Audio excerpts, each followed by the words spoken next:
This is... Wait, we should establish like what we want to talk about. What are the bullet points we need to hit here? I got it. Okay, so we tell them that the show is called Do You Want to Make a Podcast? It is a fireside chat between two best friends who are on the hunt to create the perfect podcast. They have a lot of ideas, and they can't decide what they want to talk about. Okay. That's pretty much it. That's it? That's the synopsis. Then we'll plug the social media. Do we want to do like social media? Yeah. So we'll tell them to follow us at Do You Want to Pod, all spelled out. That's Facebook, Twitter, Instagram. You can also email us at Do You Want to Make a Podcast @gmail.com. That's it. That works for me. Wait, I think we just did it. We did it. That was my plan all along. Oh, okay. Bye. Except hello, because now the show's starting. Yes, it is.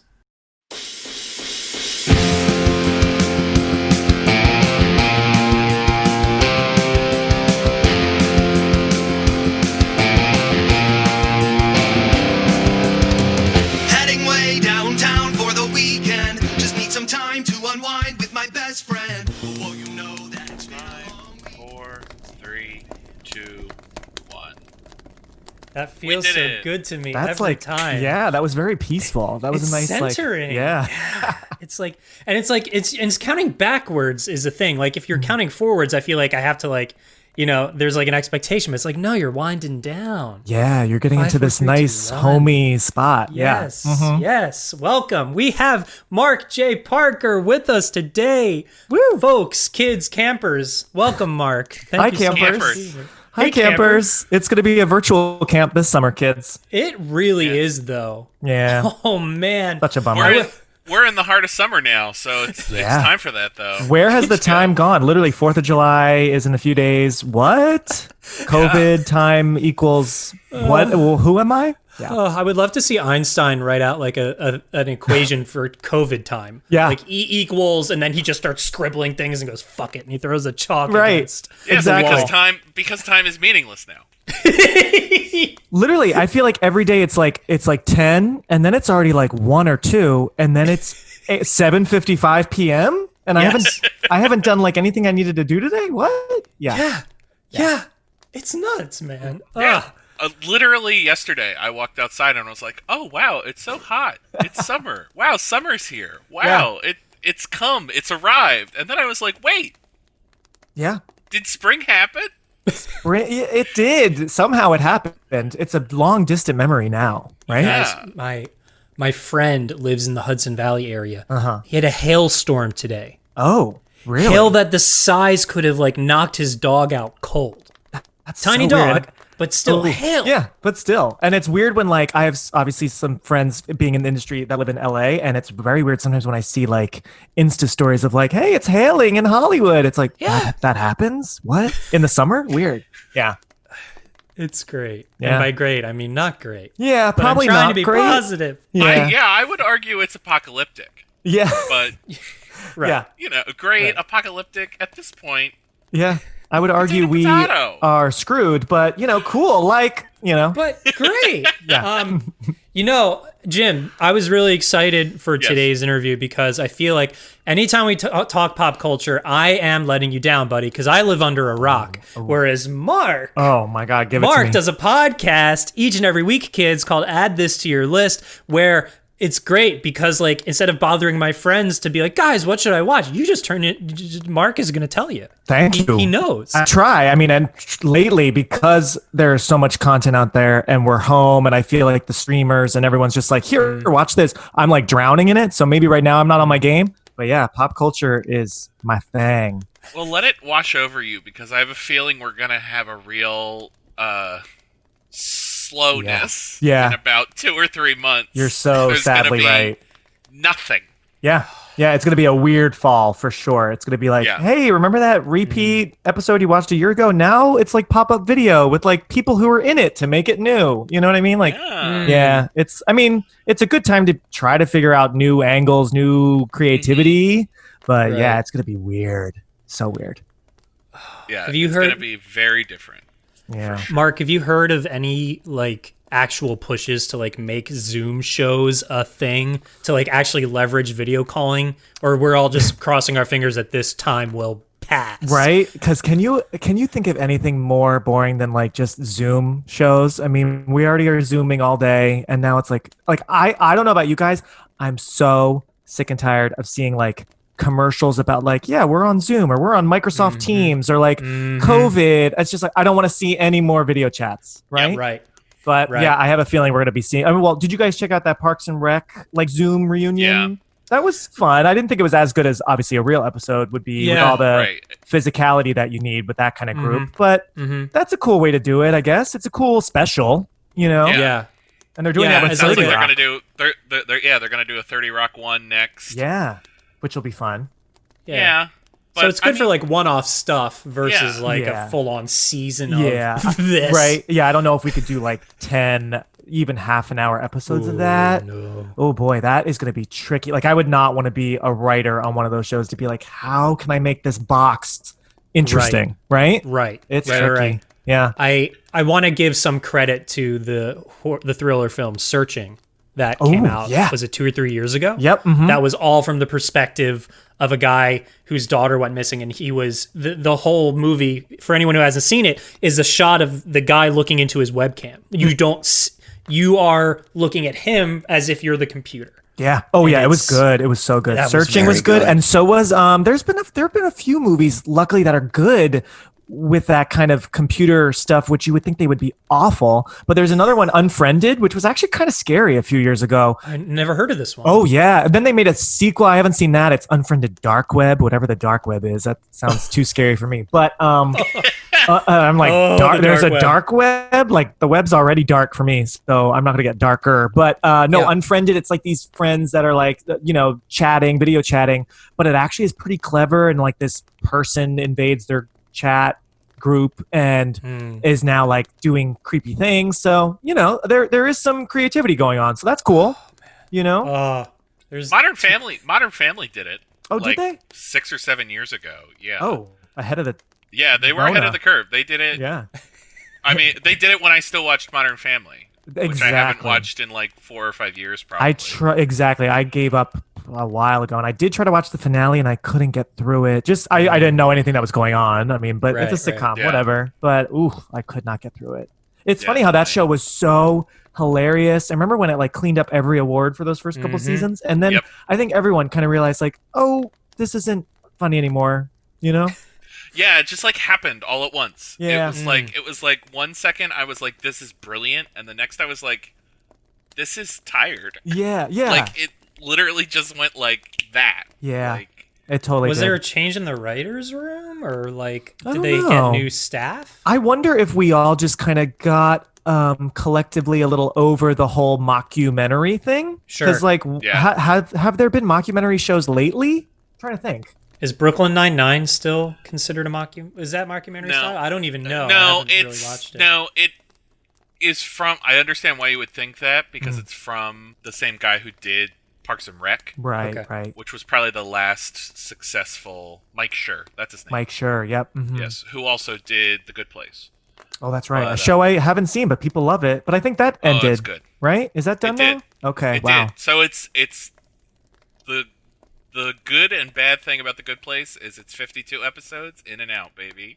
Oh wow, that was That's it? Only 50. It was four. It was 4 13-episode seasons. Oh wow, that's nice and fast. Okay. Yeah. All right. I like the sound of that. Nothing in the Rona time, man. Oh my god, that's like that's your a next day. Week. Yeah. I don't know if you can get all 4 seasons in the same place yet, but maybe soon with the whole weird soon. Peacock streaming thing that like I don't know what's on Peacock. I don't get it, but I assume all NBC stuff, whatever, something else. It'll be all it's all NBC stuff pretty much, but it's not out across platforms yet. And Mark, I wanted to ask you, and you guys might have discussed this on your show. If you have, we'll just drive people to that episode. Oh. But I'd like to talk about the act of talking about television shows that everyone has seen. The experience of sharing the experience with other people. Because and you get to do this each and every week. So I'm curious as to like if that was consciously part of what you guys wanted to do, because I remember as a kid, and if I would watch something that no one else had seen, it made me really sad because I couldn't discuss it with somebody. Yeah. And that now is like and I guess when I was even younger and I didn't talk to anyone about any shows because I was just a little kid, I would watch anything. But nowadays, if I don't have a friend that I think will also watch a show, I probably won't watch that show because I want that second component of sharing my thoughts. Yeah. Wow. So you're a social watcher, basically. You will watch it if you know there's going to be a conversation about it. I would say post-streaming, no. But now that there is so much out there to pick from, it's like, okay, when I have the whole internet to pick from, I'm going to pick something that I can at least discuss with my friends. Yeah. Because then if you don't, or maybe that's what's caused it, is that with the internet and everyone posting about things, it's almost like you're out of the loop if you don't watch a certain number of mainstream shows. Oh yeah, like I definitely felt that a few weeks ago with Ozark season 3. I haven't even finished Ozark season 2 because Laura Linney started annoying me. So I mean, and so did Jason Bateman. I don't want to put it all on her, but like they're both good, but like I need a break from the show. So I was giving up on it, and then all of a sudden, you guys probably saw on your feeds, everyone's like, "Whoa, Ozark season 3!" Right. I'm like, I didn't even know it was out, and yeah, I totally felt overwhelmed and like I got to get on this, and I still haven't, and I'm still anxious about it, So it is hard now with so many options, and then all of a sudden there's like a wave of like, this show is something you need to interrupt all your other shows and like get on this now to be part of the conversation. Luckily, I still do want to see like that season and other things that are going to be way old in the social sphere, but I'm like, I don't know, I'm just so overwhelmed now with like, I have shows from like last year I haven't gotten to. Like I haven't even seen like Chernobyl on HBO yet that everyone raved about. And it's like, I haven't seen it either. Yep. And you're right, Joe. It's like, should I still watch it even though everyone already talked about it? Yeah, they've moved on. The conversation's moved on. And I would say, yes, still watch it. Yeah. But don't be surprised when in the middle of that show, then something else will happen and you're going to be like, oh God, okay, sorry, Chernobyl. And then you're going to watch something else. And then a year from now, you're going to be like, oh, I never finished Chernobyl. You know what I mean? Because that's the thing now. Like just today, I'm like, oh yeah, I never finished that one Netflix show that I watched 4 months ago. I got to get on that. And then you start making your lists. So it's like, it's overwhelming, man. I mean, watching TV now is a full-time job. And then that's the other thing. I'm so jealous of the people out there who maybe they're working from home, or maybe they don't need to, or they can't work right now or something, right? But like, they're like, oh yeah, I watched it. Oh yeah, I saw that yesterday. I saw that last week. I'm like, it's competitive. Yeah. I don't know what to tell everyone. Just keep breathing. We're looking to you, Mark Parker. I mean, hey, I'm still, I have watched a few good things, but I'm also a slow watcher. I'm not really a binger, honestly. Maybe like 2 episodes a night, but I'm not really the like 4 episode in one sitting person, unless it's like maybe like a Good Place, like a half an hour comedy that just is meant for like, let's just keep it going. Like Dead to Me on Netflix, that is pure binge. Like I don't even know what happened because just the episodes just roll into another, and you're just like, let's keep it on. I like to let it breathe though. I like to like, let it sit for a night, and then tomorrow I'll continue. I mean, and those Netflix shows, especially Netflix, like designs the shows that they literally just like. It feels like an 8-hour movie. Oh yeah, and it's just like the whole thing just flows the whole time. Mm-hmm. And like, so you can just sit there and like let it happen to you, and just let it wash over you. Exactly. Yeah, just let it wash over you, and then before you know it, you're like, am I awake? Like, what am I watching? Like Quibi and that whole thing with like these long movies just chopped up into like 10 minutes. It's all about like the long movie viewing, which is funny because ultimately we don't want to watch a long movie. That's why we're watching TV, So it's funny. Yeah. You want to watch an episode, but then you end up watching like 4 hours, so you actually watch like The Godfather or something. You know exactly. But if someone said, you want to watch The Godfather today? You're like, no, you'd be like, I don't have time for that. I don't want to sit here for that long. Exactly. But if you break it up into smaller chunks, now you're talking. Like I couldn't, I not that I couldn't, but I just didn't get around to finishing The Irishman. I just knew it wasn't really going to be for me. Sorry. Like I watched maybe the first half hour, whatever. But didn't Netflix end up chopping that up, or was it something else that like a long movie they started chopping up?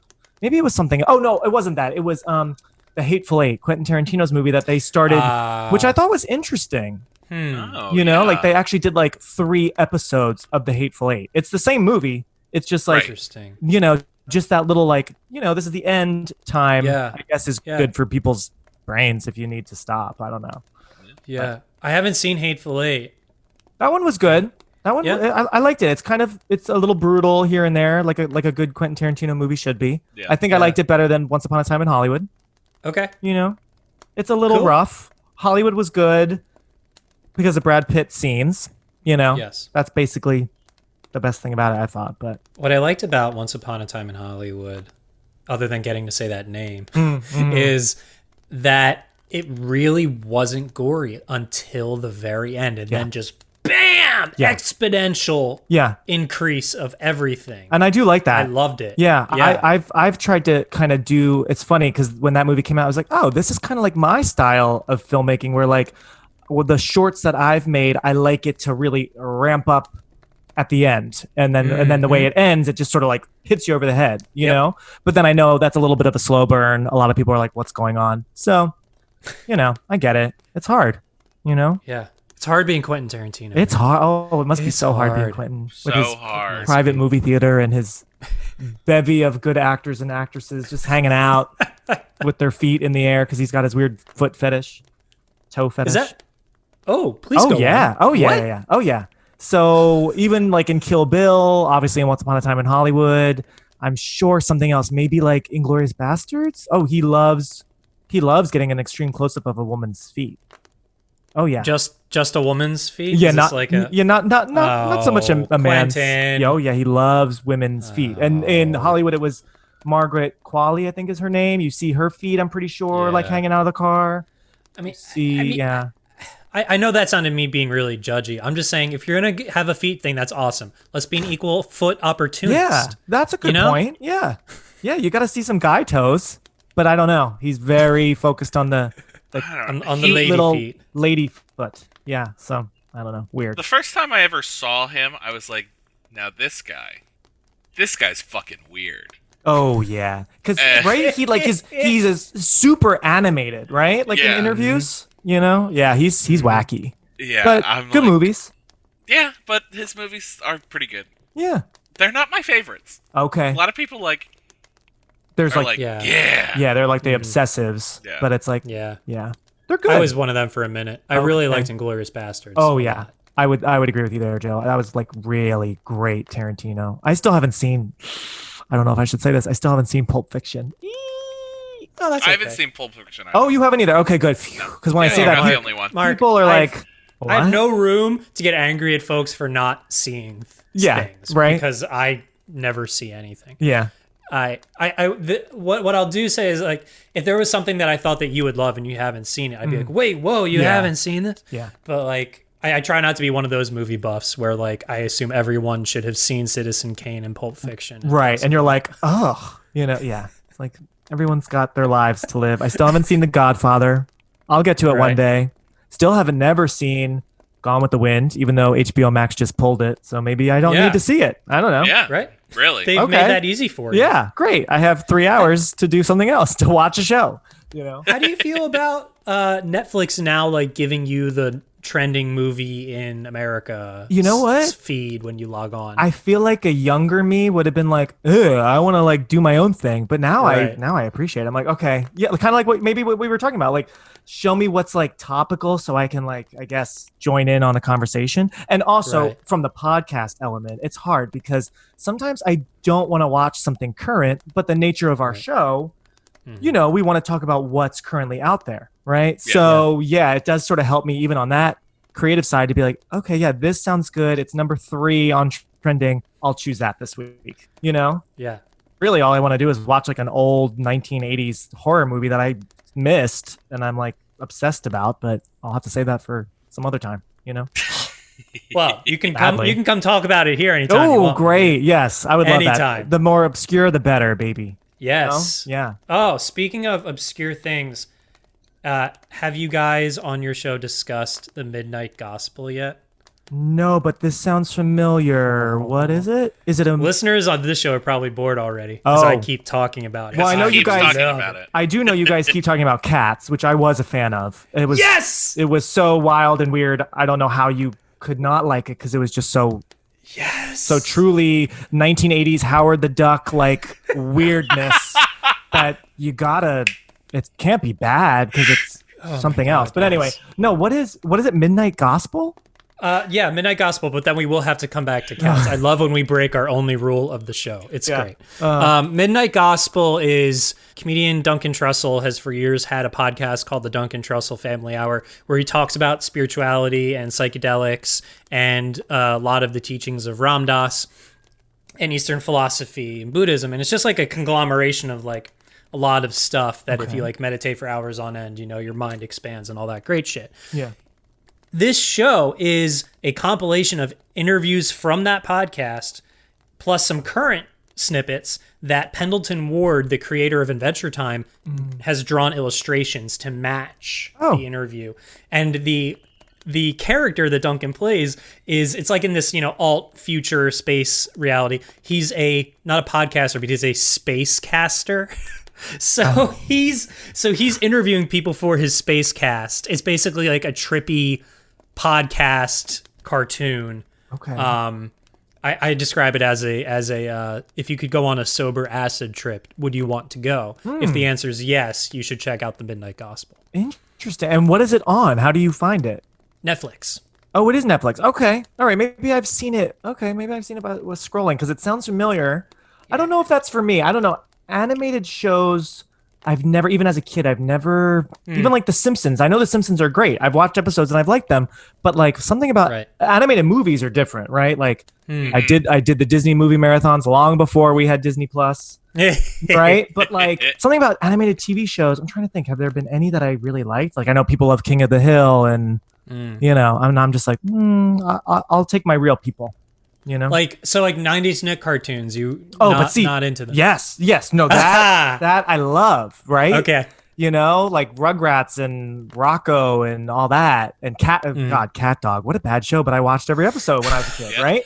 So yeah, all that stuff away. Totally. But I don't know. Then I don't know. I don't want to say the adult cartoon, but the cartoon for an older crowd. Like it sounds good, but I wonder if I'll just be like, okay, I saw one episode and that's it. But I know people love Adventure Time, and you know. Yeah, it's definitely not for everybody. Yeah. I would not recommend this to the masses. This is like if you're already into that kind of topic and if you listen to podcasts on that, then it's just more of what you're looking for. I like the idea of merging the illustrations with the podcast though. And I mean, because of COVID, we're probably going to be seeing a lot more animation. Like, we're going to, you know, we're going to be seeing, because people already like from the casting side, people are, you know, sending in their voiceover tapes and doing everything from home anyway, that we're going to probably be seeing more animated shows. So I should get used to it. I should jump aboard. So now we must discuss Cats. We've been compiling our... Go ahead, Jim. I loved that comparison of Cats to Howard the Duck. Oh, thank you. Like... It's what I thought immediately when I was watching. I was like, this is Howard the Duck. Like, or this is like, what are some other really weird movies that I feel like were really in the 80s? Because the 80s, they didn't care if movies didn't make sense.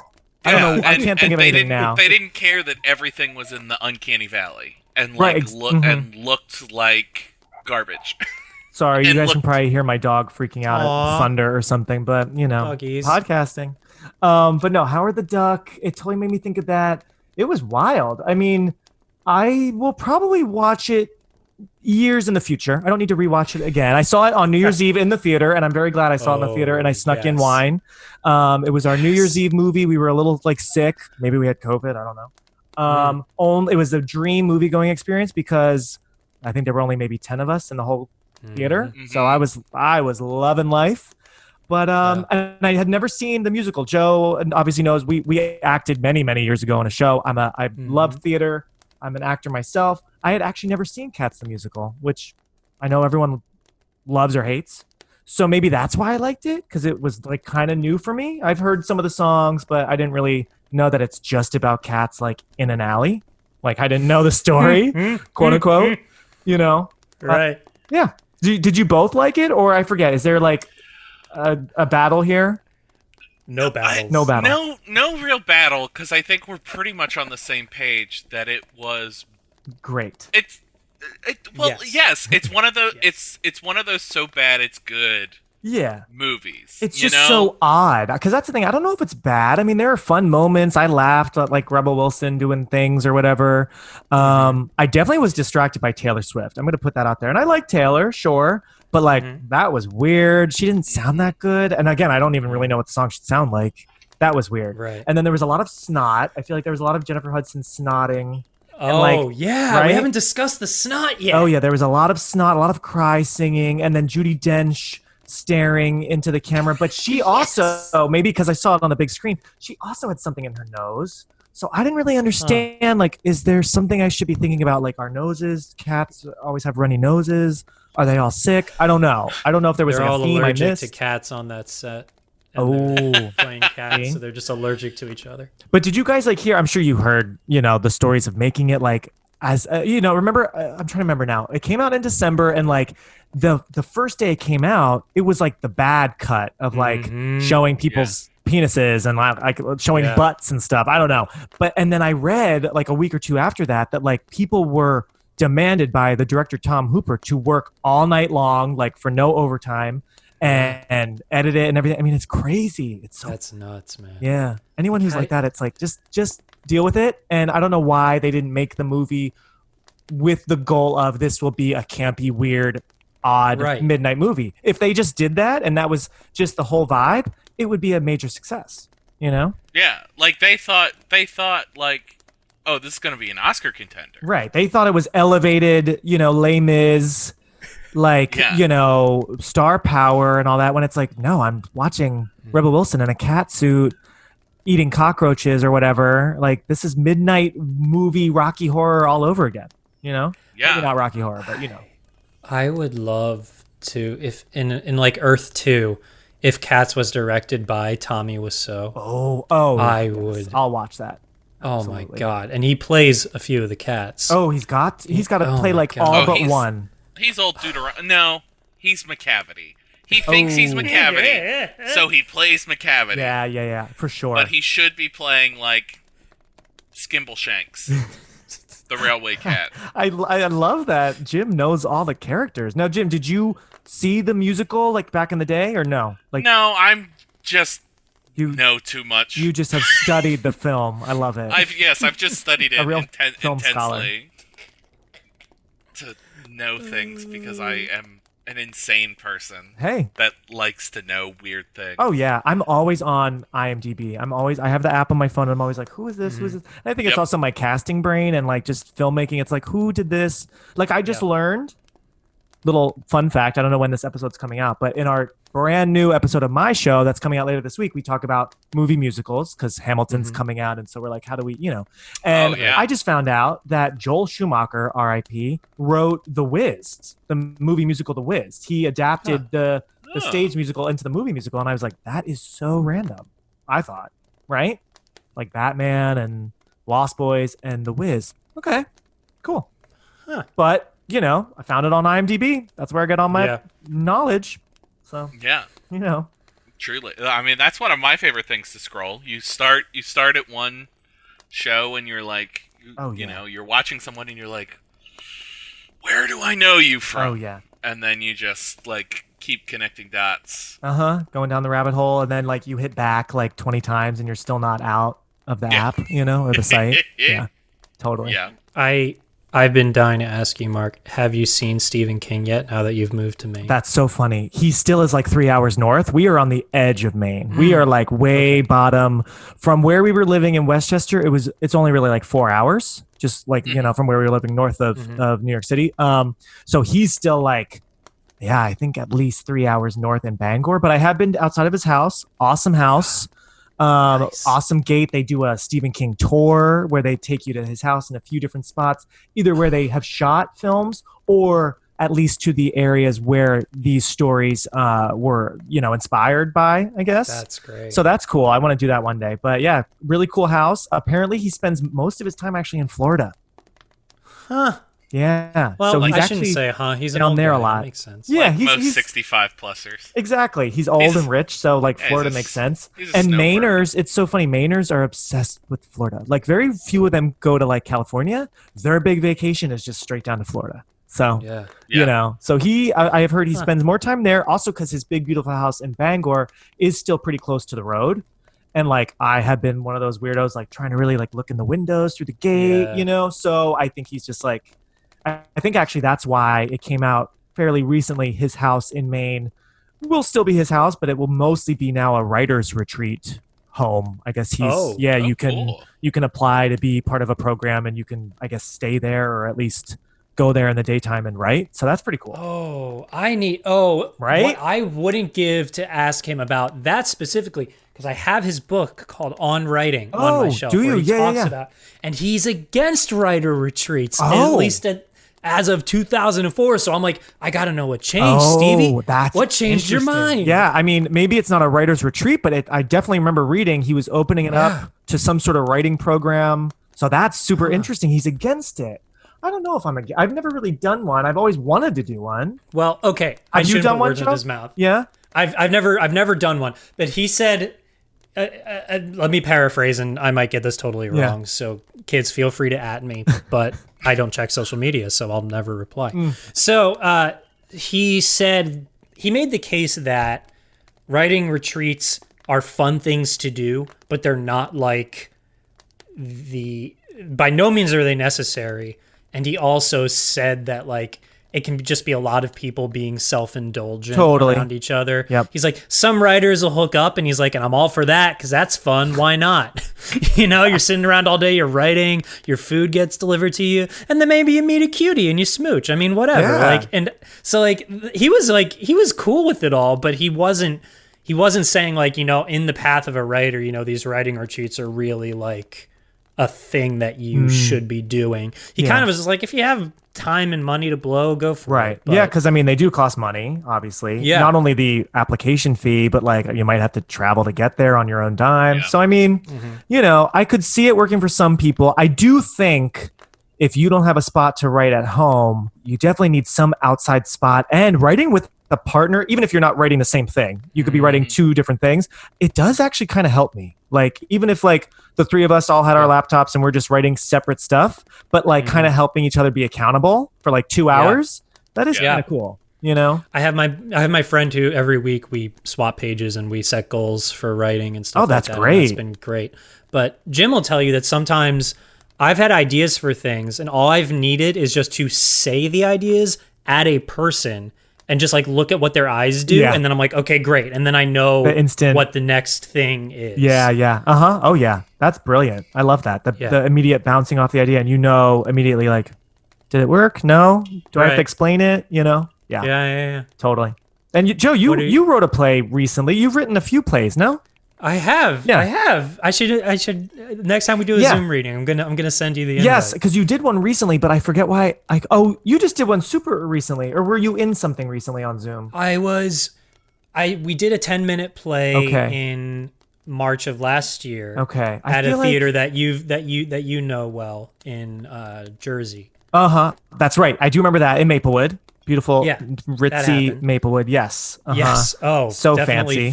Fun to visit, but I'm like, I could not live here. Well, Maplewood, the funny story about Maplewood, beautiful town. I have been there multiple times with a theater company, Interact Theater Productions in South Orange, the neighboring town. So I've been to that area a bunch, and I do social media stuff for them every once in a while. But funny story about Maplewood, years ago, I guess I was at What Would You Do for like a year or two by then, and I was still going to set sometimes. And I went to Maplewood because I'm like, it's beautiful. It's nice. I know that town. I'll join the shoot. And the town is so close knit that within an hour of us shooting whatever scenario was there, it was not a good scenario. It should not have been approved. ABC Legal was kind of crazy to approve that. But within an hour of us being there, I guess there's a site, Maplewood Online. Everyone knew that this hidden camera show was shooting in town. Riot. We were at a pizza place, so the owner was losing his mind because I guess he had Maplewood Online on his phone, and they were like, "We're gonna boycott your restaurant if you keep this up." Oh my god! It was within literally we didn't even make it to a half day. We had to shut down. Oh my god, it was bad. Yeah, so Maplewood is no joke. What beautiful theater, Bergdorf. Beautiful theater. They know, how to have a good theater, but they are tight knit. Do not piss off Maplewood people. Yeah. All right, I need to stop everything. Oh. Did you just say that you worked on the ABC Friday night show? What would you do with John Quinones? Oh yeah. I worked on that for 6 seasons. It's actually coming back. It's about to come back not on Friday nights, which will be weird. It'll be on Tuesday nights. The show would either be on Fridays or Tuesdays. Well, I don't know if it's moving on up. Well, I guess not for What Would You Do? Right, because it really is a perfect Friday night show. It's always consistent. It might not be. It actually does really well on YouTube. Like some episodes and scenarios, it's like 20 million. While on ABC on Friday nights, it's like 2 million people. But Tuesday nights it can be weird. Sometimes it works, and then sometimes that Tuesday at 10 o'clock slot in the summer is like dead zone. Yeah, it's hard because it's a great show. I had a great time on it. Of course, by the end, after 6 years, I was kind of losing my mind, but I do miss it. But I mean, it's great that it's shown in schools, in colleges. Like people, the whole ethical dilemma thing is, really watched by students, which is cool. I brought Joe in a couple times for some auditions over the years. It was great. I think I booked like at least 500 actors in my time there. Like it was a lot. It was like crazy. And throughout the whole country. But yeah, that's a good show. I'm glad you know it, because I feel like for every one person that knows the show, there's like 5 that are like, oh, is that like a Nickelodeon thing? I'm like, no. I used to watch it all the time with my parents. Oh yeah, totally. That sounds about right. It's a good family show. But it's coming back. So if you want to check out other scenarios that we shot, and it's basically everything from last year that hasn't aired yet, all throughout the country. So plug. Heck yeah. Plug it all. Yeah. And you're teaching classes now, right? So what classes can we take from you, Mark? Oh wow. Well, I mean, you guys don't need to know anything from me, but so luckily, I guess tying to my time at What Would You Do, that as a casting director, that really opened the door for me to teach acting, which has been awesome. And right now, currently during the virus, is sort of like my main gig. I teach kids, teens mostly, and adults every now and then, which is great. On camera acting, monologues, scene study, even now a little bit of podcasting tips and hosting tips. And then I also teach filmmaking, like indie filmmaking for those who want to kind of do it themselves with no money. Because I know I might be taking that class real soon. Yeah, let's do it for real. Joe and I have chatted before about shooting things, and I'm still keeping you in mind, Joe. I don't know if you remember, but like 4 years ago, I reached out to you. Yeah. This idea. I'm like, he could maybe do it. So I don't know. It was a personal trainer thing, right? It was like it's like Patrick Bateman from American Psycho as your friendly but obnoxious neighbor personal trainer guy. And it's a horror short because I love thriller horror stuff. And and I thought of you because you're in shape, and I know you did Rocky Horror, and you were like super ripped. Oh, you're gonna have to give me at least 2 months heads up before we shoot, because I'm gonna have to get back into that. I won't be able to pay you for those 2 months, but that's fine. No, it gives me motivation to not eat sweets. Oh God, I don't know. But really though, if I don't have the motivation, why? Because and this is the thing. If I don't know if anyone needs to hear this, but like, Ryan Reynolds gets paid a lot of money to look that good. Oh, yeah. That is a whole lifestyle, sun up to sundown job to look so good on a Monday morning at 9 a.m. for that ab shot. Man. Right. Like, it takes a lot Not of even time. 9 a.m. It's like 5 a.m. probably. Or like 5 a.m. Or like 11 p.m. So you're so right. These people like Chris Hemsworth and Chris Evans and basically all the Avengers. All they do. It's like all they do. I don't know if I could do it. Well, you can't. Yeah. Unless you're getting paid to. Yeah. Like, you're getting paid so that your life allows for this amazing physique. Yeah. And Mark, I'll do it for you just because I. Okay, great. Yeah. Let's keep each other posted. It's funny. I'm like this all the time. I have all these ideas. I keep a note in my phone of all my ideas, but I still haven't even written that one. But I think about it all the time. So I guess. Hey, if you want, I'll help you write it if you want. Oh, okay, maybe. No pressure. Okay, no pressure, man. I'm feeding for writing projects. We're making. Yeah, love it. This was all a ruse. It was all a ruse to get cast by Mark J. Parker himself. No, I'm not. That's not. But there would be nudity in this one. There would be male nudity. I remember. Okay. So let me know. There's got to be, because the whole point of this one. And I haven't even written it, so who knows if it'll be like that. But the whole thing is, it's horror in that it is bodies. It's a woman, basically. She's married, but her husband goes on a work trip. It's Halloween night. she's alone. She doesn't really like Halloween. Things are a little spooky, but she is texting an ex and swapping pics. And so things happen. And so the whole thing is like, it's like body horror, but not gross stuff, like Alien, whatever. It's like when then you see a naked body in person when you don't want it, like, oh God, it's one thing to see it on a phone and like it or whatever. But then when he's there, so I don't know, I might be spoiling my own idea, but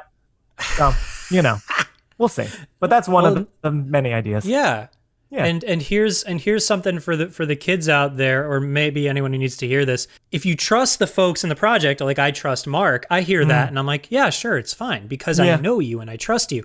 But if I saw that on like just a regular cast post, you're like, I don't know. Yeah, and gotta talk about it. And it's funny you say that because then on my side, if like I posted that and just seeing who would do it, and like if I saw a bunch of people submit, I'd be like, are you sure? Like, what's up with you? Yeah. It's the kind of thing, where like roles like that, like my next one that I want to shoot is another gay horror one where it's basically like a lover's lane, like the kind of old urban legend story of like, like someone's on lover's lane, a couple making out in a car. This time it's a gay couple, and it's actually really, I like it, but it's really like rough and scary and mean. I don't know where it came out of me, but I guess I was inspired by just all the shit going on in the world these last few years. But like that is like, they're making out. They're like basically about to get it on. So it's interesting to see who's comfortable enough not even knowing me to do that. Because I at first was thinking, who do I know that's a couple? But yeah. So, but I get it. Actors, you want to do your thing, and if you feel confident, cool. Yeah. And I don't know if I feel confident. I just want to work on something with you. Yeah. Well, hey, that works. Yeah. So we'll see. But I mean, I talk about this as if we can shoot our projects, but I especially something like this where there's like nudity or kissing. Have you? I don't know about you, Mark, but at this point, anytime I have an idea for something, I'm like, how do I make it a podcast? How do I make it a radio play? Because it's such an actionable medium. There's no one stopping you from uploading. Yeah. And I love that.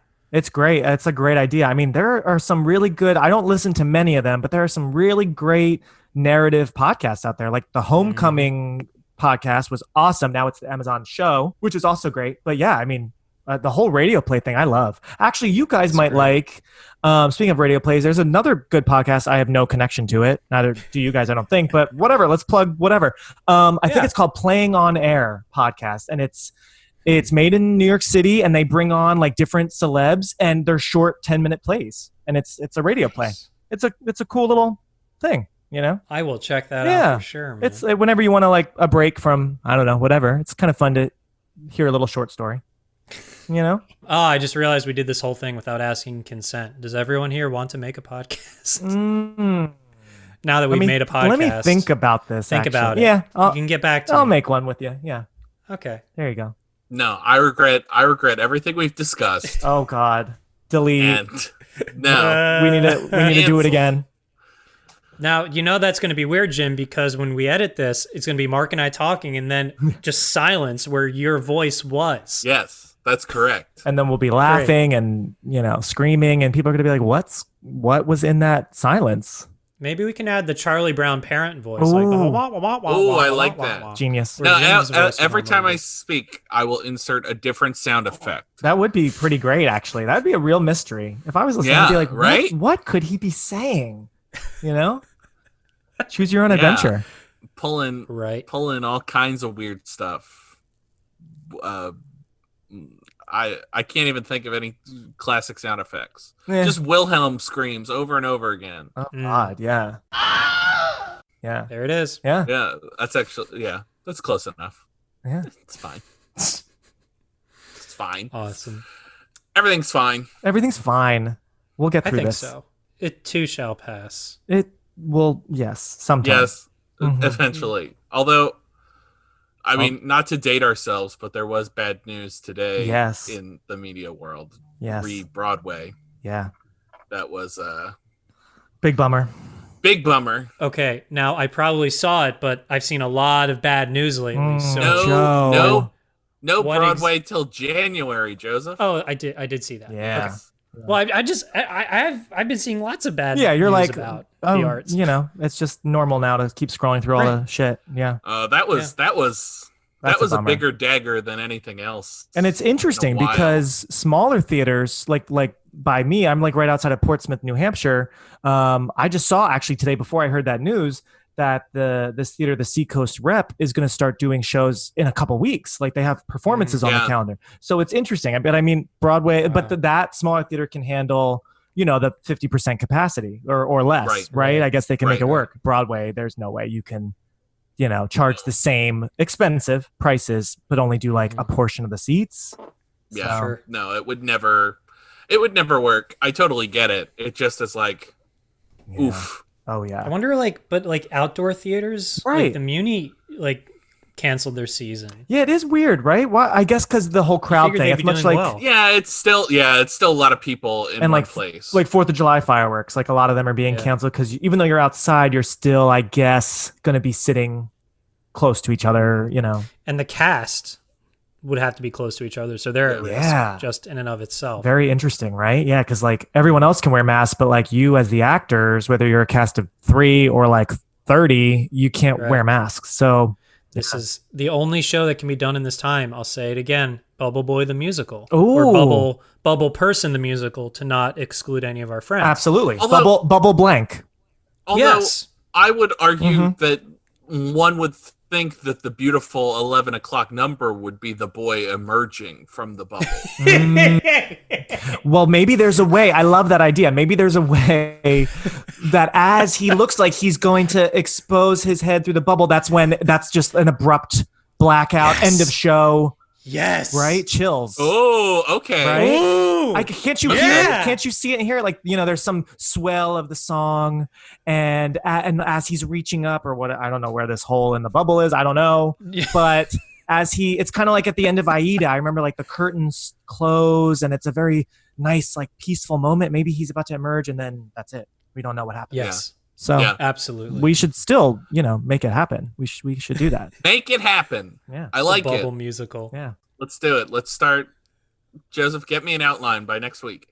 I'm just gonna get a bunch of bubble wrap it around myself, hit go on my tape recorder because I still have a tape recorder. Ooh. And then I'll transcribe. I'll send that off to his transcriptionist, and we'll be rocking and rolling. I love that. And see, that's how you make a future Broadway smash when Broadway is back to normal. Yeah, someday, hopefully. Knock on wood. January 1st, baby. Not till at least January 3rd. January 3rd. January 3rd. Mm-hmm. Yeah, but close. Don't hold your breath, kids. Yeah. Oi. Well, I think that's a great place to wrap up. I want to thank Mr. Parker. Thank you, guys, joining us. It was a blast. We will not only link to the podcast, we will link to your classes. We will link to all the things.